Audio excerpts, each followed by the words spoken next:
लोगों के लिए प्रश्नार्थ की कथा है कि जिनका जीवन पाखंड रहा, जिनकी मृत्यु पाखंड रही, और इन्हीं दो पाखंड के ध्रुवों के बीच में जिन्होंने अपनी जिंदगी को निरर्थक बना दिया, ऐसी निरर्थकता से स्वयं को बचाने के लिए, स्वयं को ऊपर उठाने के लिए, स्वयं को कुछ आगे ले जाने के लिए जो बल देती है, जो हिम्मत देती है, यह है अर्जुन की ये आत्ममंथन की ये जिज्ञासा। कितनी मजेदार बात करता है। जो भी गलत हो रहा है उसके लिए वो धृतराष्ट्र को निमित्त बना देता है। धृतराष्ट्र इसका निमित्त है महाभारत की दृष्टि से, क्योंकि वो परिवार का मुखिया है, और परिवार का मुखिया ही जब जुए के लिए बच्चों को आमंत्रित करता हो तो गलत तो है, पर तब बच्चों की, पढ़े लिखे बच्चों की अक्ल कौन से जंगल में चरने गई थी कि वो आके जुआ खेलने बैठ गए थे। अर्जुन ने एक बार भी वो बात नहीं उठाई यहां पर कि जहां अर्जुन ये बोलता हो कि महाराज एक गलती हो गई, उस दिन जुआ खेलने बैठ गए, नहीं तो आज ये दिन ना आते, कुछ ना कुछ करके निपट लेते। ये अर्जुन ने कभी नहीं बोला। आदमी जो गलती करता है उसका कभी वो स्वीकार करना नहीं चाहता है, और इसलिए वो अपनी समस्याओं का कभी समाधान नहीं ढूंढ पाता है। वही व्यक्ति अपनी समस्याओं का समाधान ढूंढ पाता है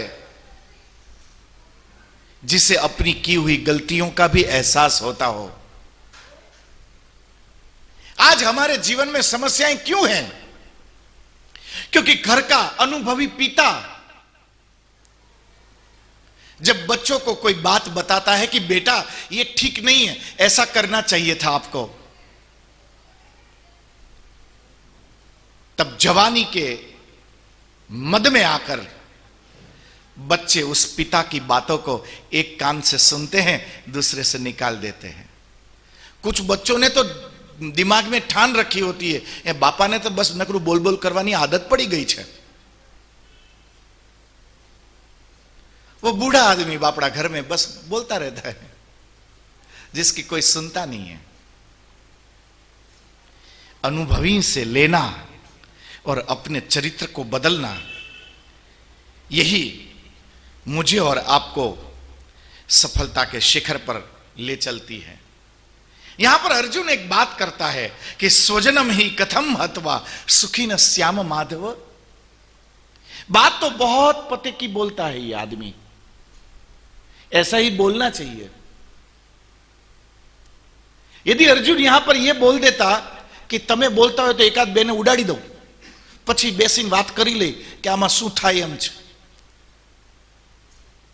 तो आज की दुनिया अर्जुन को हत्यारा सिद्ध कर देती। पर यहां अर्जुन बड़ी चतुराई से बोलता है, जैसा आप लोग अपने घरों में बोलते हो, बेटा हमें अपनी ईमानदारी कभी न छोड़ना। मंत्र नंबर 1, चाहे जो कुछ भी हो जाए, नुकसान थाय भले थाय बटा, पण आपणे खोटू ना करवू। अभी बॉस ने तो कुछ कहा ही नहीं है वहां, इतनी बेड़िया तो उसको घर से बांध के भेज दिया जाता है। फिर वो बॉस के सामने खड़ा होता है। अब उसका बॉस क्या बोलता है, आज इतना बिजनेस चाहिए, तुम लोग कर क्या रहे हो दिन भर?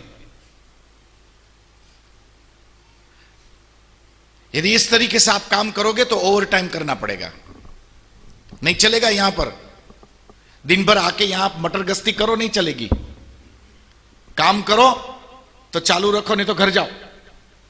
अब वो फंस जाता है बीच में कि इसका करे क्या। इसकी बजाय आप बच्चों को केवल इतना सिखाते तो कि बेटा काम करने के लिए जा रहे हैं तो बस काम करना है।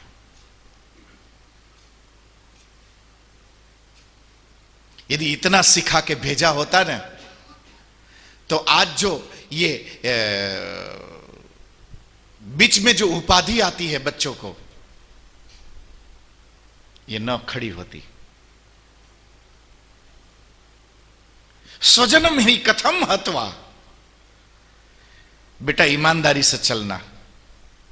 तो बच्चा ईमानदार बन गया और क्या पूछ रहा है कि स्वजनम ही कथम हत्वा सुखी न श्याम माधव, मेरे टेबल पर बैठकर जो चाय पीता है उसको 10 रुपए की चीज मैं 15 रुपए में कैसे बेच सकता हूं?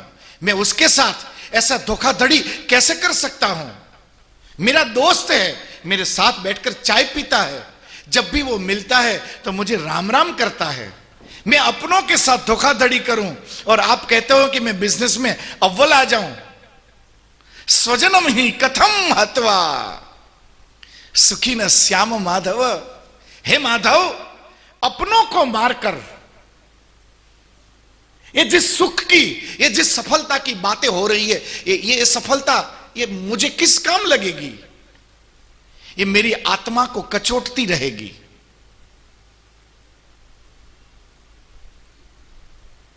ये इस साइड का डायरेक्शन। आइए इसी घटना को अनदर डायरेक्शन से देखते हैं कि वहां से अर्जुन की यही बात कैसी दिख रही है। सच्चाई ये है अर्जुन की, सच्चाई ये है उस युवान की कि वो इसलिए उस आदमी के साथ उसको नीचा गिराना नहीं चाहता है, क्योंकि यदि यही चला गया तो मैं इतना बड़ा सेठ हूं ये किसको बताऊं? बड़ा सेठ बनना हो तो कम से कम कोई खरीदार तो चाहिए ना। यदि कोई है ही नहीं आसपास में तो काहे के सेठ? फिर तो घरवाली बोलेगी सुबह का बोला हुआ है कि चाय लाके रख देना, अभी तक रखी नहीं है।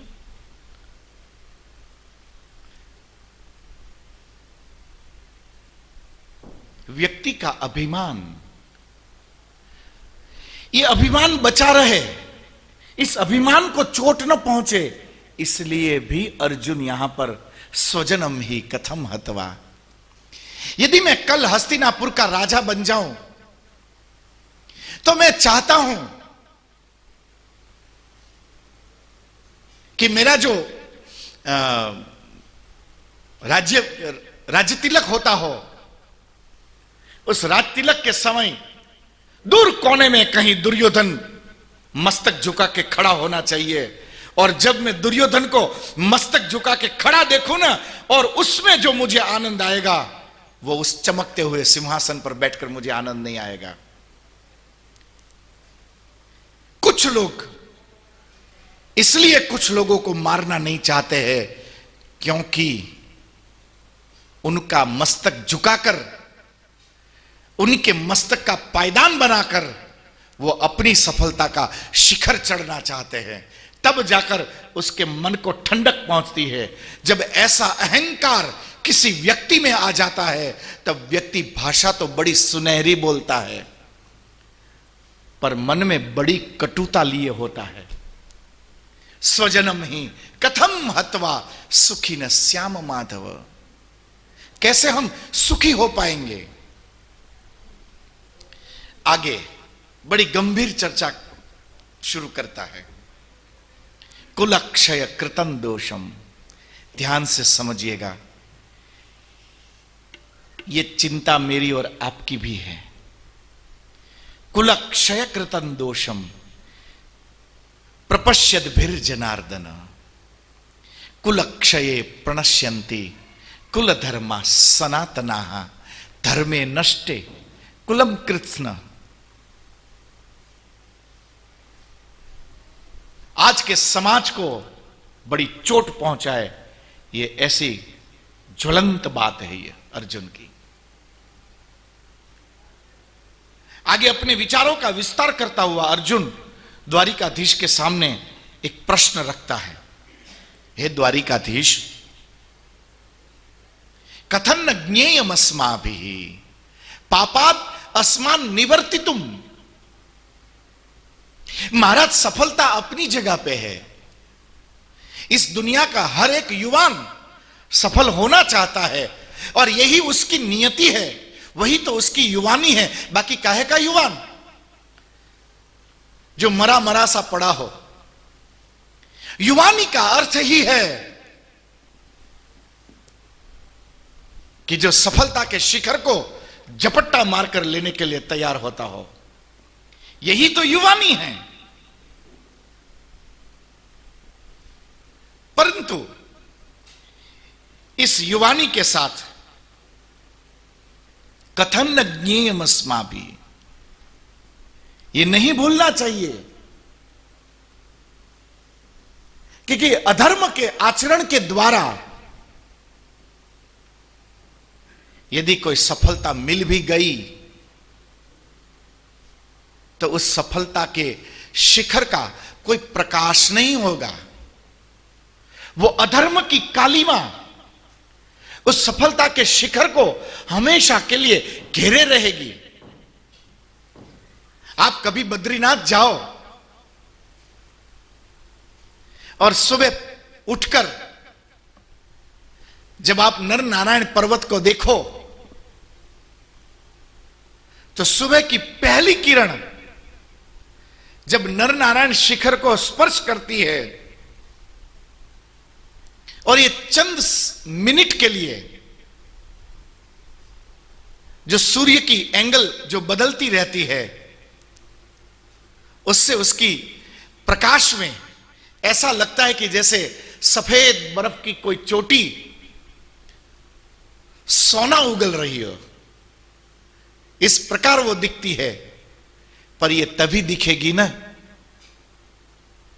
जब वहां पर अधर्म का, पाप का कोई काला बादल उसके ऊपर न मंडरा रहा हो।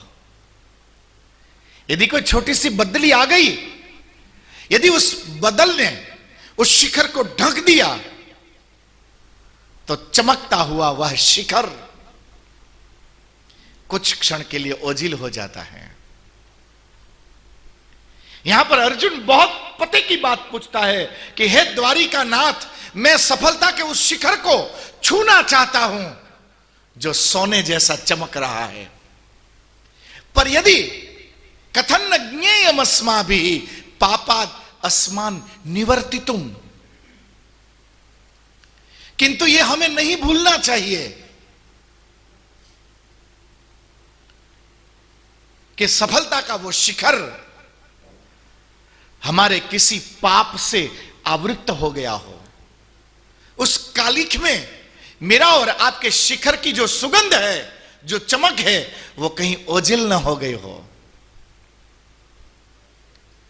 यदि चमके नहीं तो वो शिखर काहे का? उस सफलता का मूल्य ही क्या है? तो कथन न ज्ञेयम अस्माभिः पापात् अस्मान निवर्तितुम, ये नहीं भूलना चाहिए मुझे कि मैं ऐसी कोई गलती, ऐसा कोई पाप, ऐसा कोई अपराध न कर बैठूं कि मेरी सफलता भी निंदनीय सफलता बन जाए। बहुत लोगों के साथ होता है कि देखा जाए तो वो बहुत बड़े इंसान बन जाते हैं, पर हर गली में उनके बारे में गलत बातें हम सुनते हैं। सफलता तो मिल गई, किंतु ये सफलता पाप की कालिक को लेकर चली और उसी में वो ओझिल हो गई। यहां पर प्रश्न उठाता है अर्जुन। अर्जुन का आत्मचिंतन बहुत पते का आत्मचिंतन है कि कथन न ज्ञेयम अस्माभिः, ये न भूलिए कि सफलता के इस मार्ग पर यदि धर्म का साथ न रहा तो ये सफलता का शिखर कभी चमकेगा नहीं, वहां पर चमक नहीं होगी। क्योंकि धर्मे नष्टे, जब धर्म ही नहीं रहा, कुलम कृष्ण, फिर कुल कहां रहा? अधर्मा विभवत्युत, फिर तो केवल और केवल एक अधर्म की सेना कूदती, फांगती, उजाड़ती, दौड़ती ऐसी नजर आएगी। बात यदि आप शक्ति की करते हो तो कोई रावण की सेना की शक्ति कमजोर थोड़ी थी। शक्ति में तो वो भी बराबर था। कहते हैं कि रावण की सेना जब निकलती थी तो दूर से भी यदि राजा को पता चल जाए कि रावण की सेना निकली है तो यहां पर वो यज्ञ शुरू करवा देते थे कि भगवान करे उसकी सेना रास्ता बदल कर निकले। इतना भय उस सेना का हुआ करता था। पर प्रतिष्ठा क्या है रावण की? रावण की कोई प्रतिष्ठा नहीं है।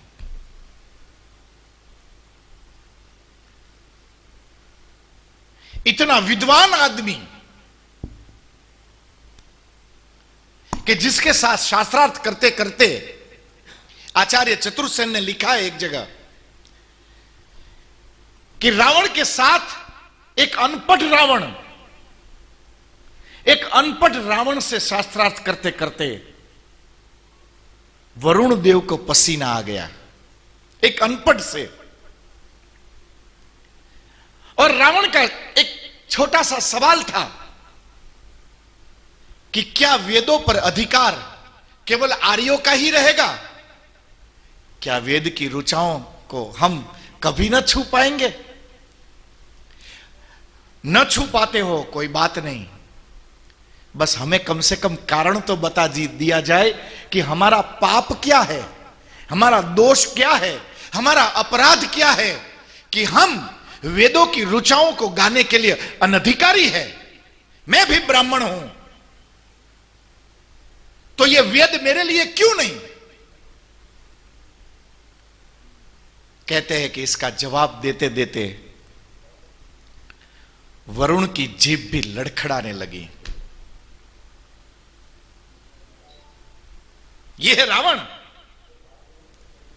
जब वो अपने अधिकार की चर्चा करता है, जब वो बात करता है तो एकदम मजबूती से अपनी बात को रखता है। वरुण देव चिंता में पड़ गए कि इसका क्या जवाब दे। सकारात्मकता पर तो पूरी दुनिया का अधिकार है, कोई नहीं रोक सकता सकारात्मकता को। और वेद की ऋचाएं तो परम सकारात्मकता है, इसका बंटवारा नहीं हो सकता, ये सबके लिए है। ये वरुण देव जानते थे, नहीं नहीं रावण ऐसी थोड़ी बात है, तू भी सीख सकता है। और विजेता रावण ने वरुण देव के चरण पकड़ लिए। इसकी मर्यादा को देखो आप। जिस रावण को मौका है वारदात आप लोग गालियां देते हो, इस दुनिया में रावण भी कोई सस्ते में नहीं बन पाता है। हम तो वहां तक भी नहीं जा पाए और चर्चा करते हैं देवता बनने की। सपने देखते हैं कि देवता बन जाएंगे। खैर मरने के बाद तो सबको देवता ही तो बनना है, चंदन का हार पहन पहन के। पर जीते जी कभी रावण तक भी नहीं पहुंच पाते हैं। रावण विजेता होते हुए भी वरुण देव के चरण पकड़ लिए। प्रभु फिर आपसे बढ़कर मुझे उपदेष्टा कौन मिलेगा? मैं आपसे वेद जानना चाहता हूं। वरुण से वेद सीखे। यदि अनपढ़ रावण पढ़े लिखे को चकरा जाए तो अब वेद पढ़ा लिखा रावण कितना भयंकर हो चुका होगा।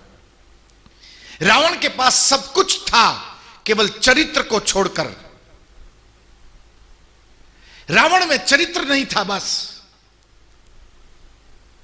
बाकी आप जो कुछ भी सोच सकते हो ये सारी योग्यताएं रावण में विद्यमान थी।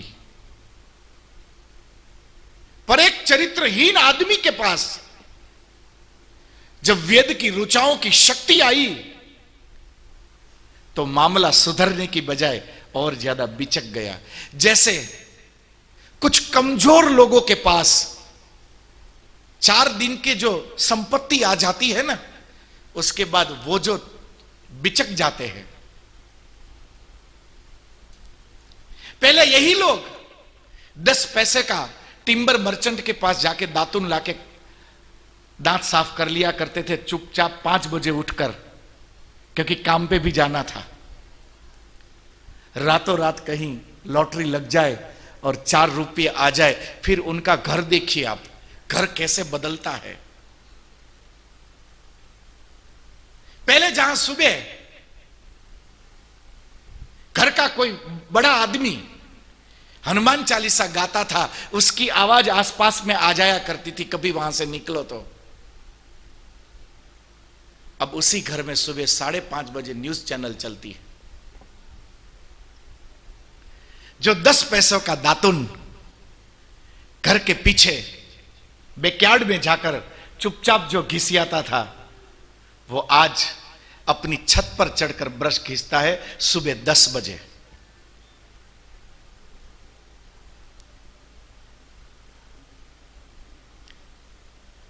जब अनधिकारी व्यक्ति के हाथ में संपत्ति आती है ना, तो यह संपत्ति भी सर चढ़कर बोलती है।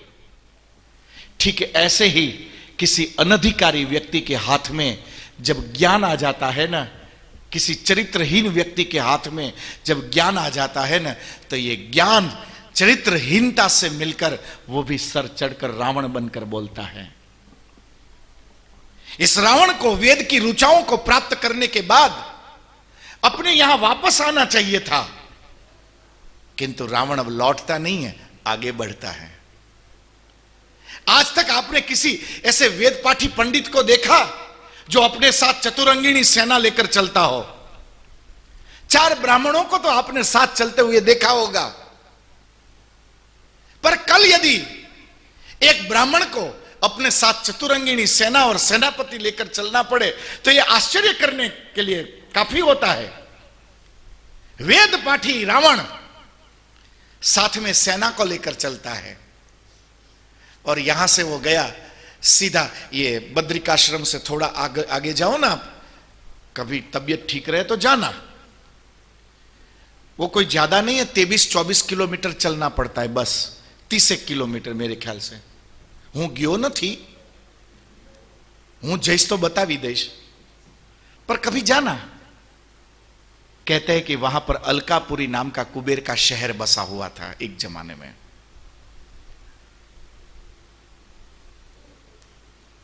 जिनके पास वेद की ऋचाएं थी, वो रावण कुबेर की नगरी अलकापुरी को लूट रहा था।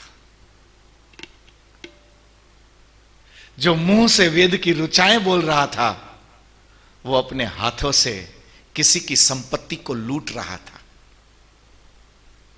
वहां से उसने पुष्पक को लूटा।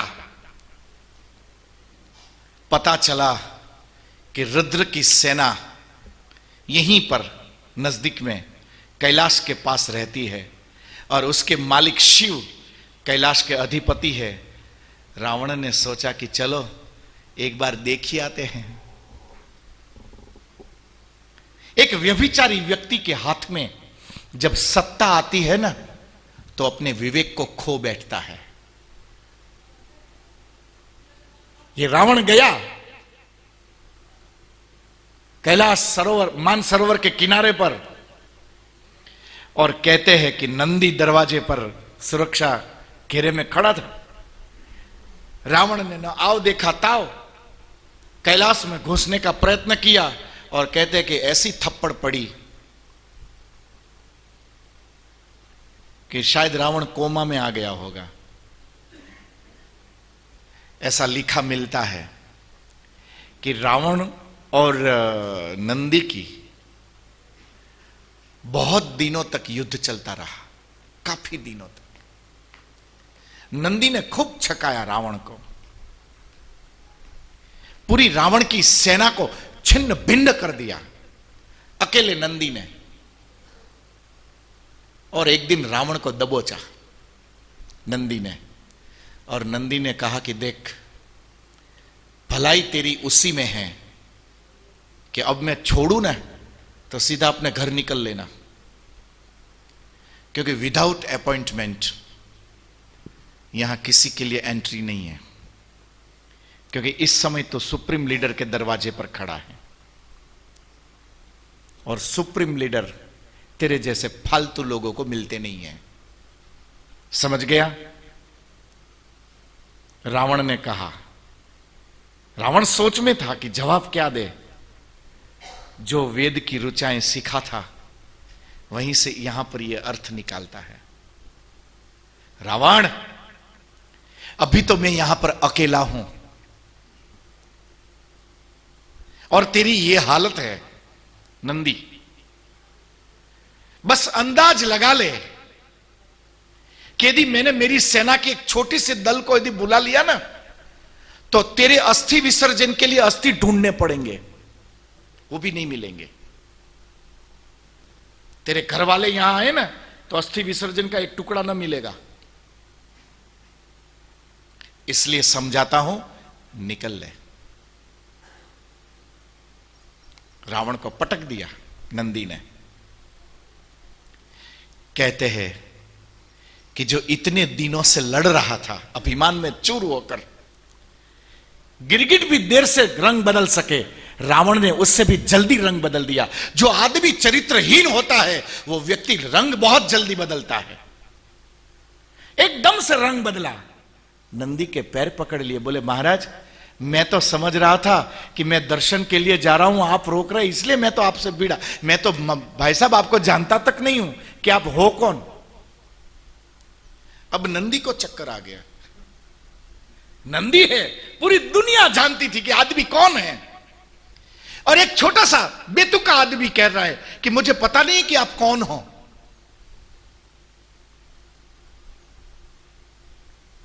महाराज मैं तो दूर लंका में रहने वाला एक छोटा सा आदमी, मैंने तो वेद पढ़ते पढ़ते ओम नमः शंभवाय च मयो भवाय च नमः शंकराय च मयस्कराय च सुनते सुनते मेरे मन में तो आया था कि शिव तो बहुत ही दयालु है, कृपालु है, करुणावान है।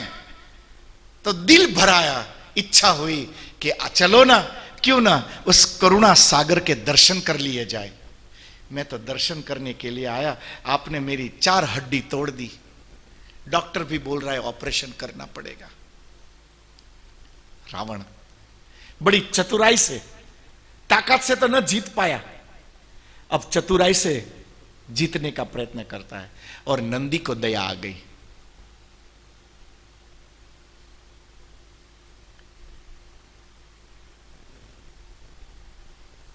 जो आदमी बहुत ज्यादा गुस्सा करता हो ना, कल से उस आदमी को जब भी आप पुकारो ना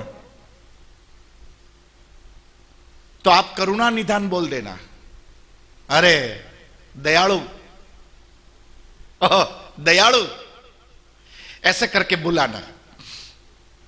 जब वो गुस्सा करे ना, अरे दयालु, तो वो कंफ्यूज हो जाएगा कि मैं गुस्सा करूं कि दया करूं।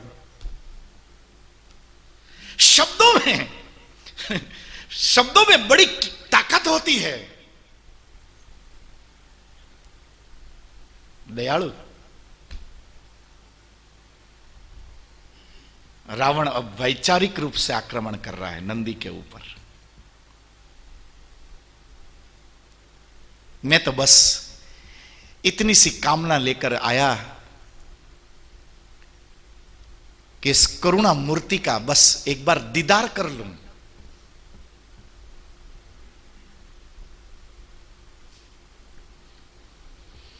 नंदी ने कहा कि एक काम कर, रुक जा। बात यदि भोले बाबा की है तो ले मैं तेरे लिए बात करता हूं। पहले क्यों नहीं बोला? यहीं खड़ा रहे। रावण मन ही मन मुस्कुराया। नंदी शिव के पास गया, शंकर से कहा, और जो नजदीक का आदमी बोले ना मालिक वही सुनता है। तो शिव को हां ही कहनी थी। ले आओ। और रावण को पकड़ के शिव के सामने प्रस्तुत किया गया। मत भूलना ये वही रावण जिसकी एक अकेले नंदी ने हड्डी पसली एक कर दी थी। ये वही रावण। मैं किसी सभ्यता का निंदक या प्रशंसक नहीं हूं, क्योंकि यह व्यासपीठ का काम नहीं है। आप जानो आपकी करनी। किंतु यदि आप ध्यान से इस बात को समझ सको तो मैं दो बात आपके ध्यान में लाना चाहूंगा, क्योंकि विज्ञान के माध्यम से मेरी इन बातों को अमेरिका में भी सुना जा रहेगा और भारत में भी सुना जाएगा।